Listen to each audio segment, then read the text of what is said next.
Welcome to the Vine Podcast. This is Warren, and Rachel is back with me again today. Hello, Rachel. Hey, Warren. Hey, everybody.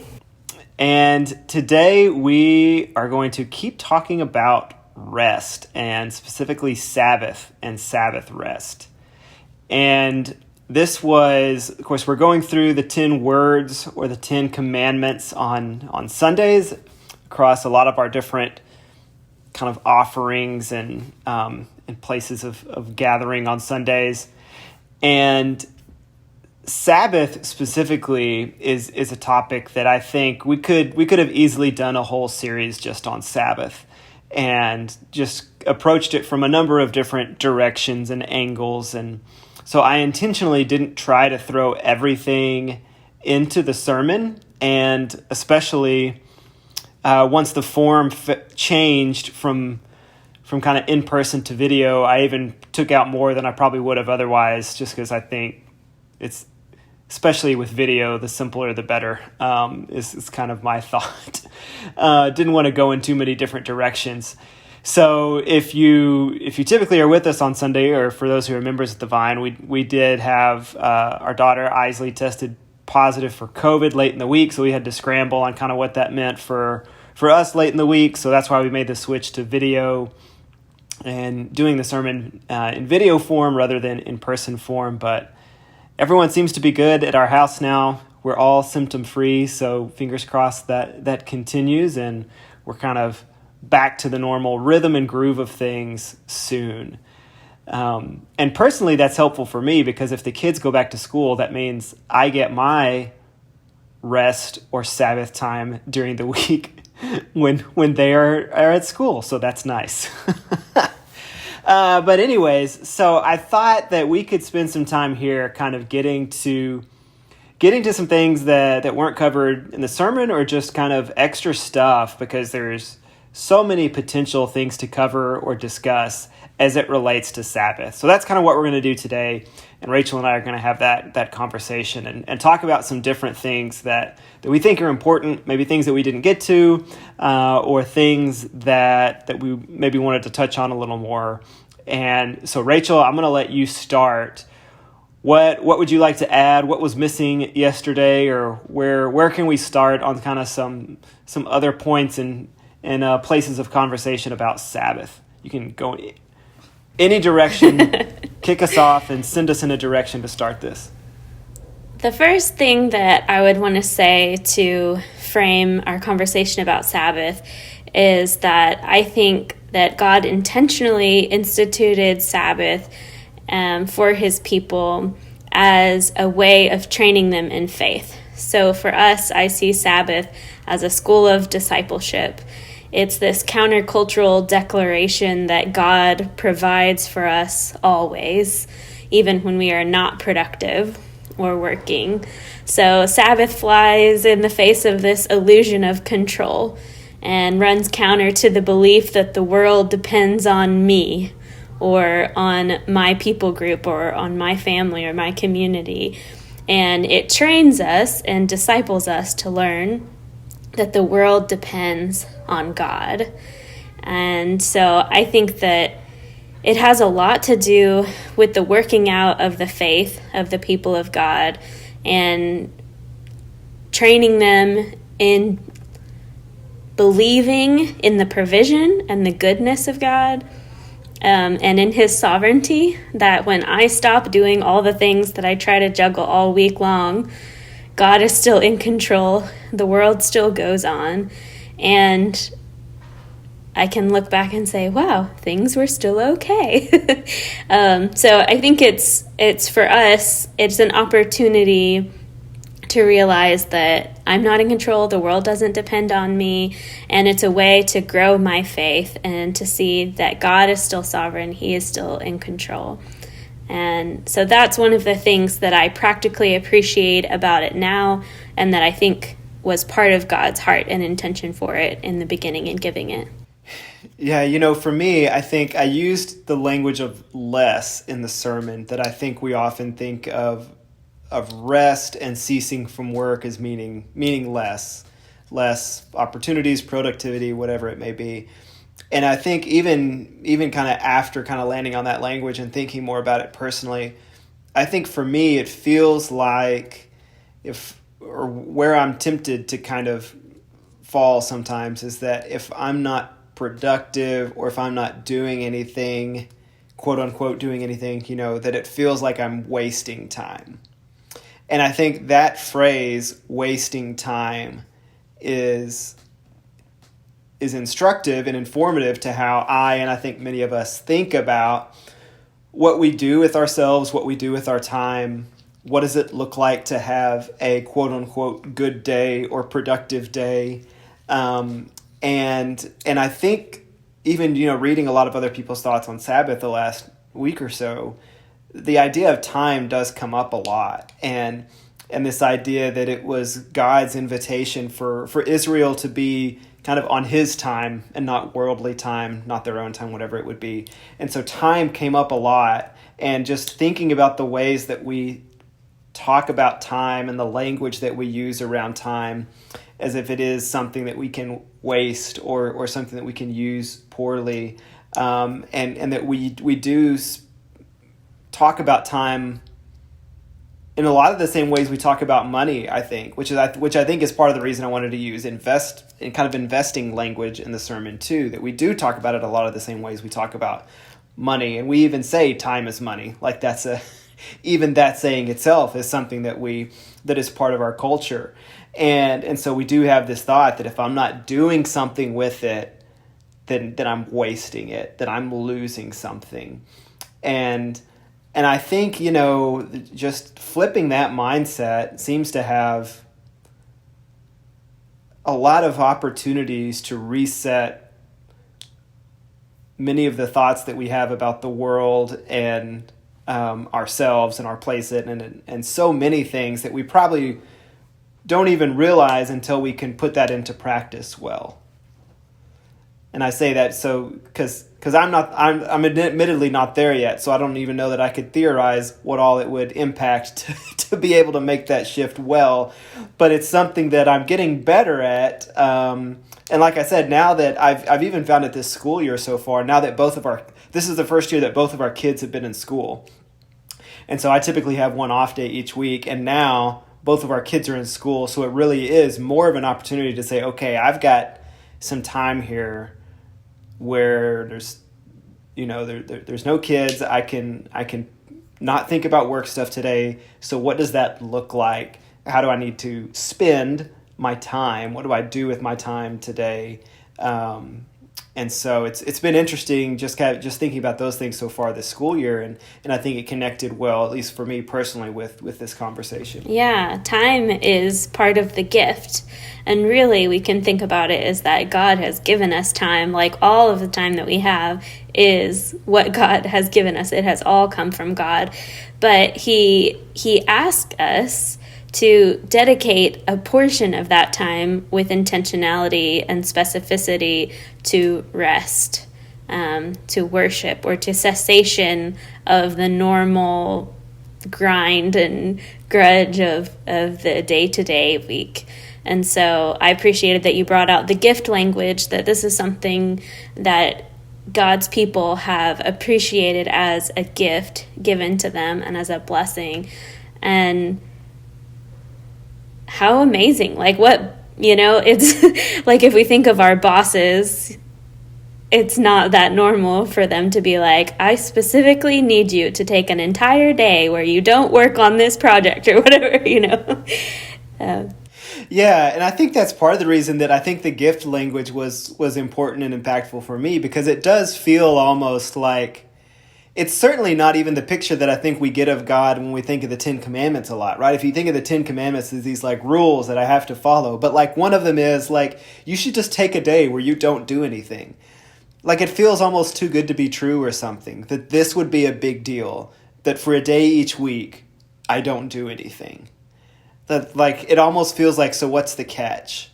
And I think that was, so one of the things that I didn't fully get into in the sermon was just how seriously, because I tried to read a lot of kind of Jewish writings and rabbinical thoughts on this, and how seriously a lot of Jewish people still take the Sabbath.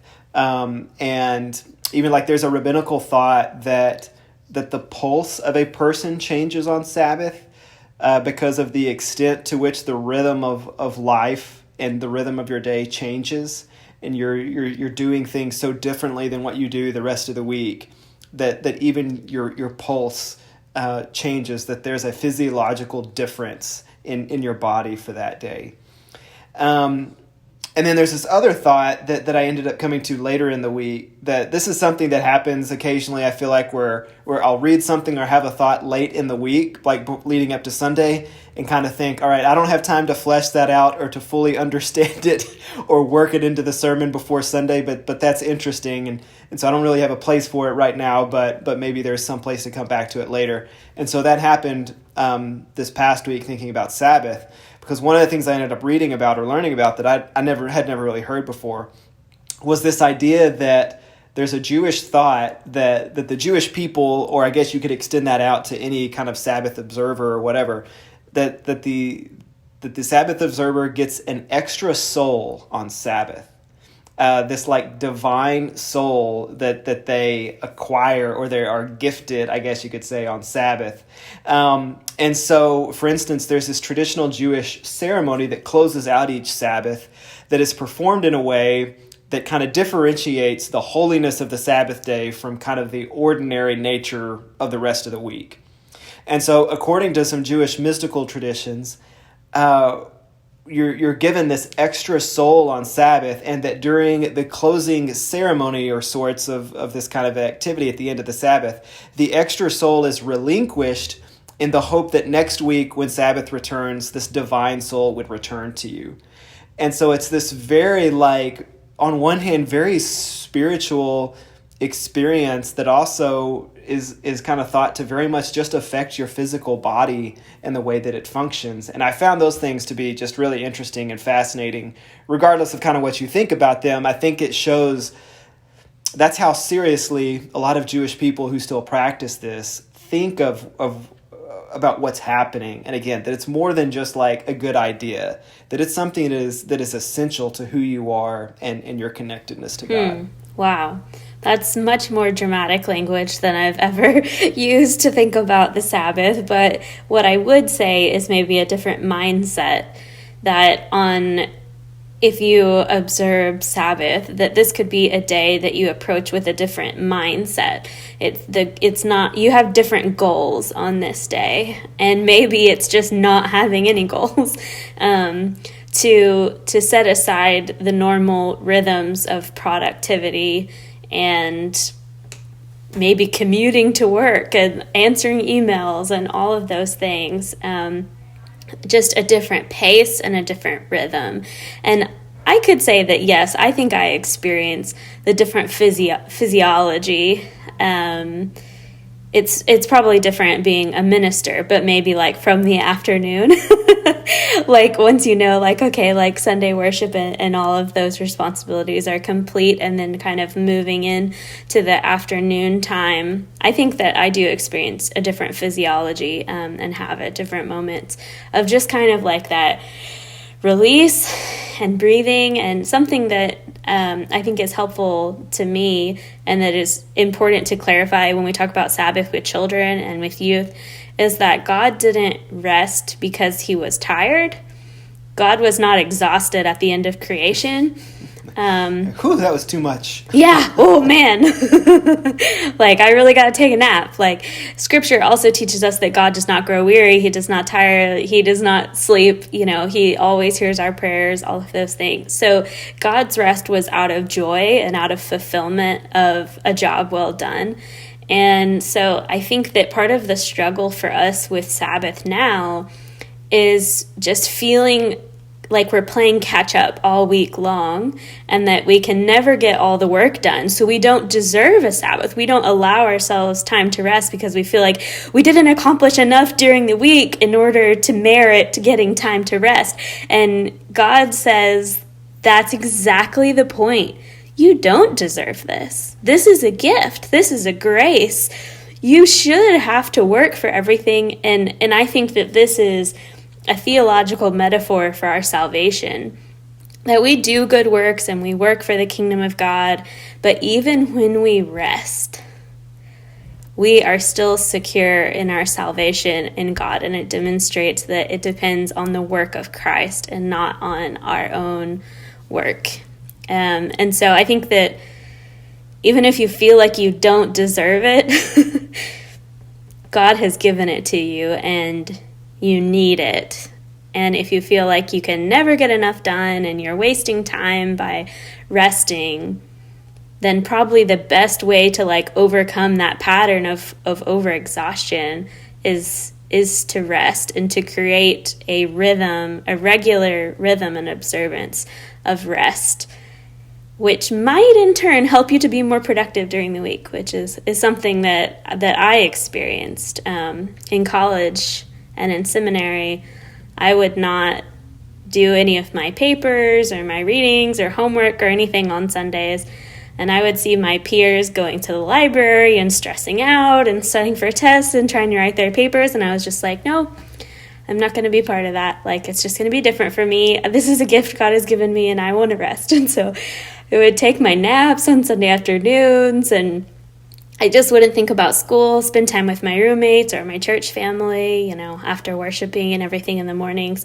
And then Monday mornings, I would have this incredible burst of productivity. Like, I would read hundreds of pages and I would get essays written, and I would end up doing well even on like tests and things that I had on Mondays and Tuesdays. And I genuinely felt like God blessed me because I chose to rest. And so I know for some people that probably sounds legalistic and like, oh, I wouldn't do any studying on Sunday. But like, to me, like, it was just about the heart and the attitude of, I want to appreciate this special time that God has given me. Let my body rest, let my mind rest, because seminary and graduate work was difficult. And I do think that he blessed me for that. And I think that's why it's important to remember that, kind of as you said earlier, that to have there are different goals, or there's a different purpose for Sabbath even than for the rest of the week. And I think one of the things that's maybe even helpful for that is that there is an acknowledgement that like the way that you approach Sabbath just can't be the way that you approach the rest of life. And that's purposeful. That, yeah, there are things you need to get done. There are responsibilities you have. There is work that needs to be done. And so that difference requires us to think through with some intentionality, okay, how do I have a different approach, a different mindset, a different goal for this day, which, as you said, could come across as legalistic, and could certainly go in that direction. But it also is going to require some purposefulness and intentionality to say, this day is going to be different, and here are some things I'm going to have to put into place to assure that happens.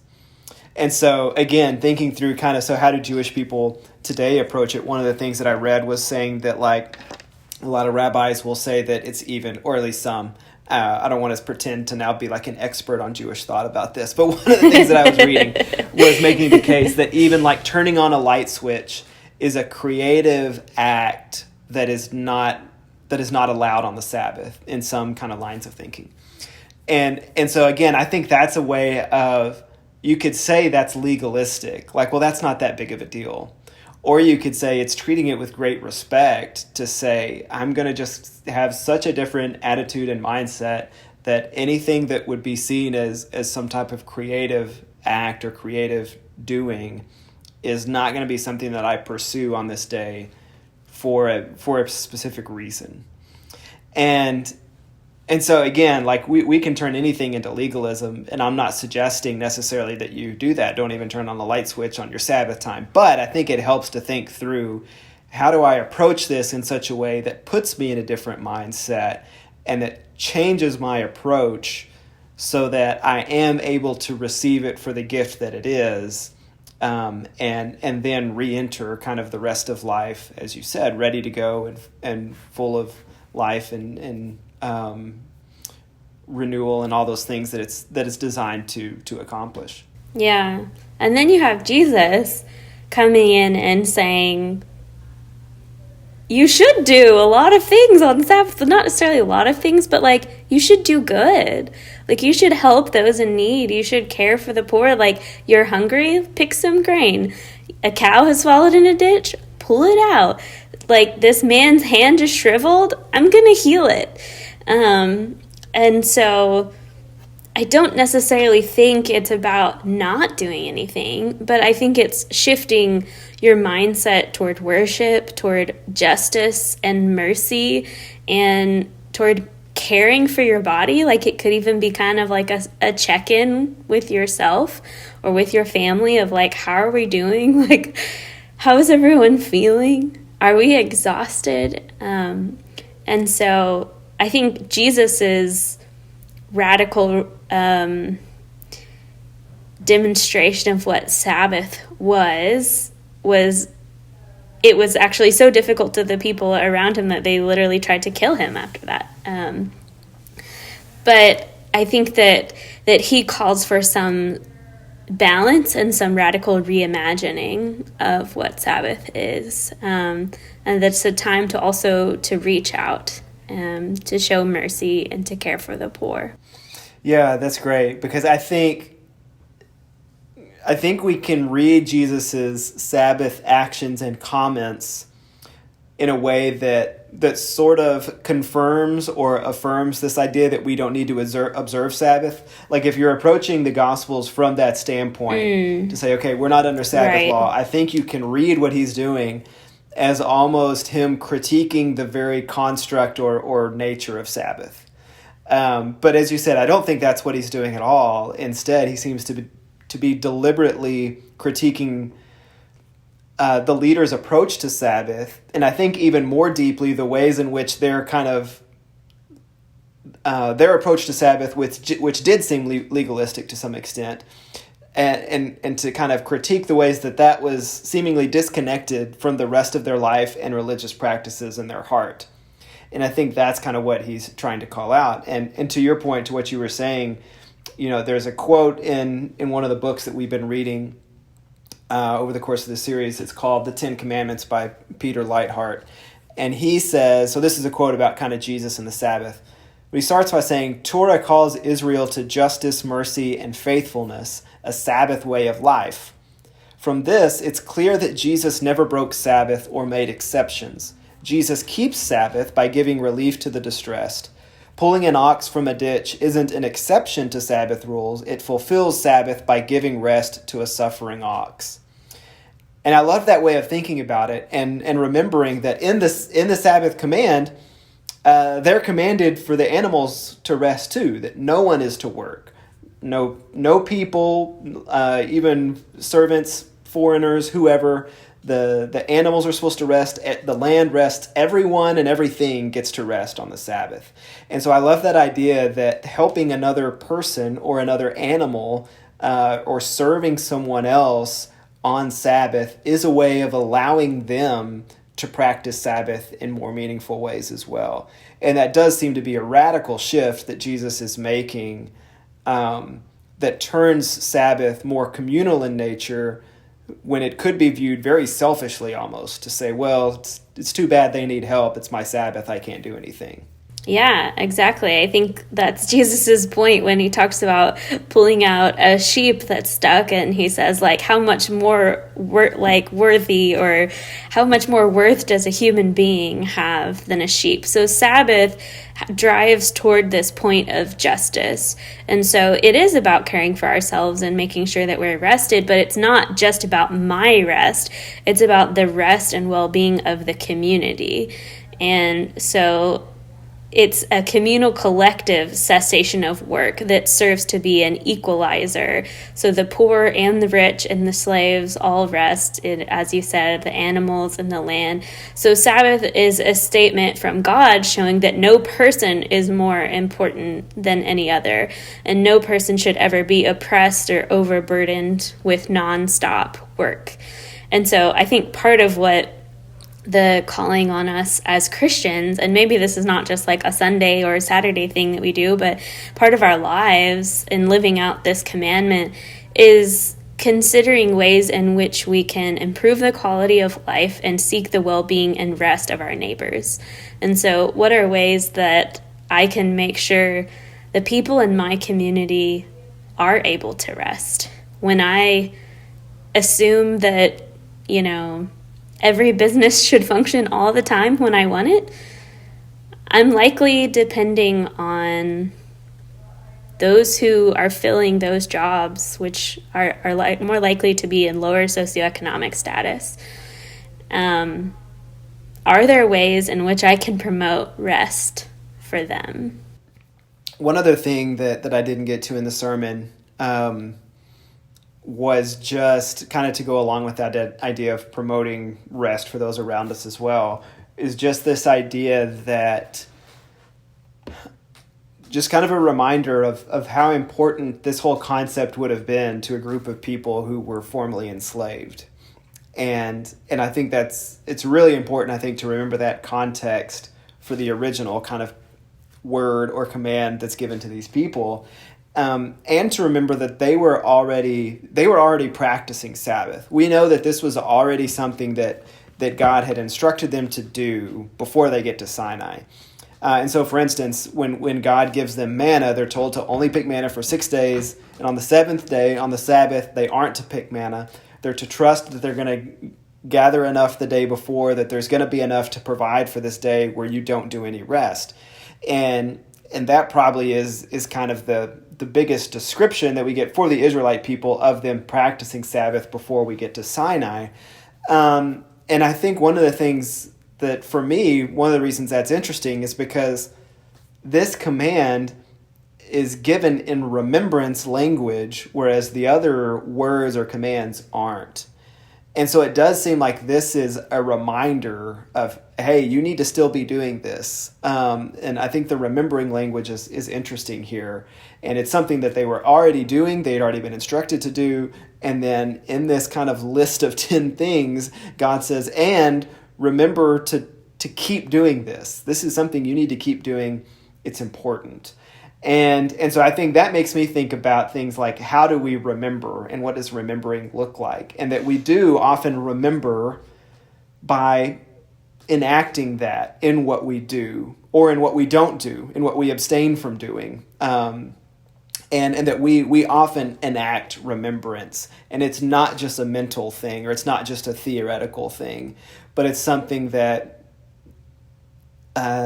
is seen, and that is enacted, and that is observed. And so I was thinking of, if Ashley's birthday came and went, and I didn't tell her happy birthday, or get her anything, or get her a cake, or whatever, like, she's probably going to be, hurt by that. And she may say, didn't you remember, that yesterday was my birthday or whatever? And I could say, well, yeah, I remembered it. But, that doesn't, if I just remember it in my head and don't do anything, that's not the point. That remembering comes with activity or enacting it. And we do that every Sunday when we remember Christ through the sharing of this communion meal. And it's something that we enact every Sunday as a way of remembering. And so I think that's an important piece to this, that, remembering the Sabbath and thinking about what that means to remember it, and that there is some type of enacting that needs to be a part of that, which I think is consistent with the ways that we think about remembering in many other kind of places of life. That's so good. Yeah, remembering the Sabbath for us, I think, is potentially primarily enacted through our communal gatherings for worship and sharing in the communion meal. And even in the liturgical prayers, or the prayers of confession that we pray every week. These are acts of remembrance in which we remember who God is, who we are in relationship to Him, and in relationship to each other. And that's pretty much what I think all of these 10 words are about. It's God explaining who He is and who His people are to be. He's forming a particular people for Himself. And the way that they relate to Him and one another is the specifics of these words or commandments. So, the remembrance is such a key point for us. And I think it gets to the purpose for which God gave these originally. Yeah, that's good. And so I've got something I want us to close out with here in a minute. But before we get to that, any other points or things we didn't get to yet that you want to make sure that we hit? Okay, can I do a quick fire real quick? Go for it. Lightning round. Okay, so the Sabbath is about a regular rhythm of work and rest, to have these in balance and priority and perspective. So that's one. So joy, God tells the Israelite people to take delight in the Sabbath, to speak of it with fondness. And so the people of God are called to celebrate, rejoice, and observe many festivals, of which Sabbath is part of those. So it's a day that's supposed to bring about joy and happiness and delight. The people are called to make it holy, which means that this day is unique. It's set apart. It's a day that specifically calls for focusing on God, turning our attention to Him, and that is how we consecrate the day. So this day is about creating liminal space into which God can speak to us, rather than packing it up with actions and activities that we can or cannot do. It's about just creating some space, kind of some time and some emptiness in which God is able to speak. And a main way that we do that is through our gathering for worship and through the sermon and our prayers. It's also, for the Israelite people, it was a sign of the covenant. So Sabbath observant made the Israelites unique from some of the surrounding nations around them. So likewise for us, choosing to worship with our faith community and fellowship, this is a place in which we contrast ourselves with the majority culture that sees Sunday as a day for housework, odd jobs, commercialism, laziness, obsessive sports, and dreading the week ahead, realizing that Monday is yet again at its heels already upon you. So Christians welcome the week to come with hope, because we have had sufficient rest, and rest that has provided joy and reprieve for us. So that's part of our sign of the covenant, that we are a unique people. We are different from the culture around us. And then part of that is preparation. So this is something interesting that we haven't talked about anywhere else, I don't think, and that's the time frame of Sabbath, that for the Jewish people, it actually began in the evening, Friday evening, and then the majority of Saturday, and then ended Saturday evening. And so that part of it is very interesting to me. It's actually, I think, makes it more realistic. Because you could do a lot of things and get a lot of things that you need to get done. Then as the evening comes, you start to slow down. You start to get into that rhythm. Okay, it's time to kind of rest. And like maybe that for us, this could be by Saturday night. Like we've seen our friends, we've done a lot of stuff, we've done some homework, and we just start to kind of, start to slow down and to realize, oh, Sunday is coming. So preparations, that might be laying out the clothes that you're going to wear, or putting a meal in the crock pot overnight, or what are these preparations that you're going to do, considering that tomorrow, you're going to have more time for rest and for the communal worship, for gathering. Then by Sunday night, oh yeah, school tomorrow. Like we need to get our backpacks packed. We need to set out your shoes that you're going to wear. Go ahead and finish that last bit of homework you didn't get done. Like to me, that actual rhythm of evening to evening makes it more realistic, more attainable. And this is the way that God's people observed it originally. So that was my quick fire. That's good. Well, two things I want to hit from that, and then the second one of those will kind of lead us into where I wanted to end. But first of all, I do like that idea of remembering the joy and the delight aspect of Sabbath. One of the kind of thoughts that I read or kind of articles that I read was from one of these kind of sites that has Jewish literature and writings, was this idea that a reminder that fasting is never to be part of Sabbath.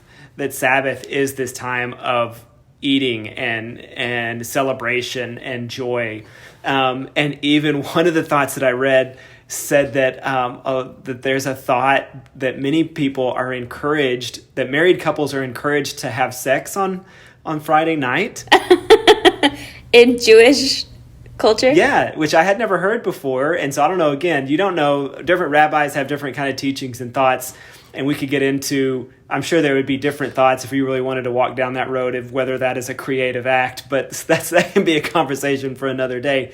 But just that idea that there is this idea of kind of going back to the gift language, right? This is something to be received with joy and to be enacted with joy and with excitement and with celebration and feasting and all of those things that we would attach with something that we were excited about doing or that brought joy and energy to life. And so the other part of that then, I guess, too, is that because I know there's kind of a popular, or there's a lot of thinking now that for Christians, Sunday functionally kind of is our Sabbath, which it sounds like you're kind of making the case is how we should go about approaching it. And I think that's the one place where I kind of struggle because, and part of it's personal, because I do think that, for a minister, Sunday morning is the primary or most important, quote unquote, work time of the week. And it's just really difficult for me to see that time as kind of part of my personal Sabbath. And so, like I said, that's why it's easier for me to say, I'm going to kind of carve out some time at another space in the week where I can personally do that in more intentional ways, and where I can perhaps in better ways have a different mindset than I might on Sunday morning. And so I can certainly see the benefits of both, and I can see why that makes sense. And so I don't think that's a bad practice to say, yeah, I'm going to view this time from Saturday night to Sunday night as the Sabbath. But personally for me, I do think that's where it gets into, I think the concept of Sabbath is more important than kind of when you're doing it. And if it works for you and your family, your schedule to do that on kind of the Saturday night to Sunday night thing, I think that's great. And I do think even for me, there's probably ways that we could approach that from a more communal, or familial kind of standpoint with our family, because again, it's not just about me, but about the family and what we're doing together as a family and all that. And so I think that's where just kind of in our modern pace of life and rhythms of life, it's difficult to find that time and to carve it out. And maybe that does look like doing some of the kind of Sabbath things from Saturday night to Sunday night, but also maybe carving out time later in the week if you have to work on Sunday, or if whatever it may be, that another time in the week still kind of works better. I think those are things we just kind of have to work through and figure out for kind of what works for the rhythms of our own lives and families and all that. Does that make sense? Yeah, absolutely. Yes. And I think that it's more about the heart and the intention. And this may be getting into the weeds, but I don't really perceive Sabbath as having a whole lot to do with our salvation. I think that this is basically, it's a gift from God, something that he wants to be a blessing to you. And if resting on Tuesday afternoons is when you get to feel the presence of God and to slow down and to rest, I think that's wonderful. I think the communal aspect, it's good to look for a time when you can do both, like the personal worship and the communal part or family rest. And if that's not the same day, that's probably okay. You can break it up. So, yeah, but I think just it's an important reminder for each of us to assess how are we resting and how are we caring for the rest or advocating for the rest of those around us. Yeah, that's good. And so that's kind of where I wanted to end up then, was that question that you kind of got us to there. How do you rest?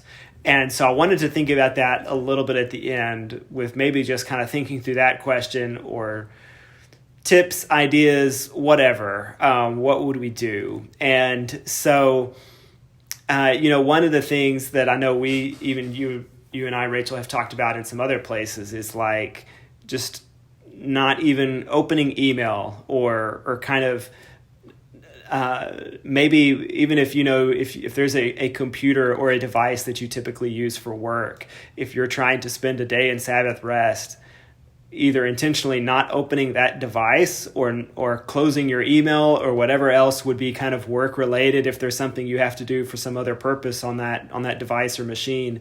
But maybe it is saying intentionally, like, I'm not going to do this thing that I typically do on kind of other days and at other times, because I know that's going to get me into this kind of other mindset, other rhythm, whatever it may be. Maybe it's starting your day in a different way, or starting that Sabbath time with something that would intentionally be a different rhythm or a different practice than what you would do elsewhere in the week, so that it does enable you and help you to get into that different mindset or rhythm.